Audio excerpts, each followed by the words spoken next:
Dan Mitchell, co-founder of the Center for Freedom, and real good. Okay, you betcha, Heidi. Heidi, you can't. This is not going to work. This is ridiculous. Well, you can't, come on.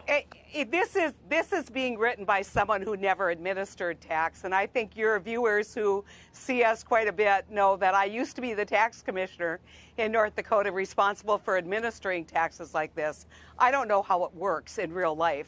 You know, the taxable event has always been realizing that capital gains in one way or realizing the loss and then taxing it at that point. You know, this is consistent with a lot of discussion about capital gains. I do not disagree with increasing the rate. Maybe I wouldn't go to ordinary income, but I definitely think that it is unfair to working people that if you make money on your money, you're taxed at a lower rate than if you actually go to work every day and work at the factory. So I think that you have to bifurcate her plan, which is looking at this idea that you're going to tax it whether you realize the gain or not. That will never fly, and it will create incredible hardship for people living on fixed income and on savings and expecting that dividend income and expecting to actually have something at the end of the day to pay the retirement bills. Right. Dan, I'll get back to Senator and needle her a little bit about. I mean, maybe you ought to jump in the ring. So, I mean, I know you got this lucrative CNBC contributor thing going, but you need you need someone with, just some grasp of the real world to run on for your party. I don't know if you have that yet. Anyway, Dan, what do you make of that? I think it's a bad idea to have a higher capital gains rate, period. But to actually require people to pay taxes on unrealized capital gains, not even France does that. Greece doesn't do it. No country in the world does it. I assume, I sometimes wonder, does Warren actually have stock and tax accountant shares or something like that? Because the only people who will benefit will be the people who prepare tax returns. This is a complicated nightmare that will be very, very bad for growth. Why on earth do we want to increase taxes on investment when every economic theory, even socialism, agrees that's a precondition for higher wages and more jobs?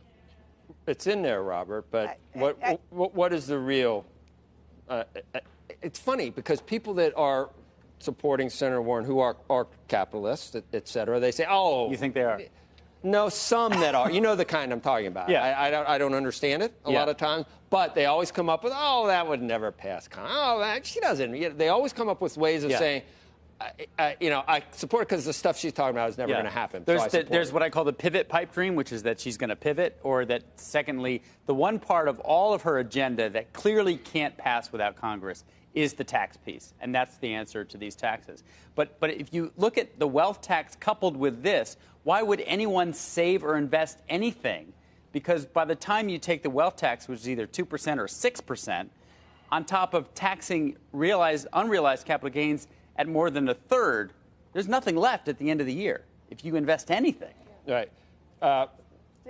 Senator, you go ahead. When you walk around Cambridge, do people? You're way too. I mean, you don't fit in up there, do you? I mean, you're political. Do you go incognito?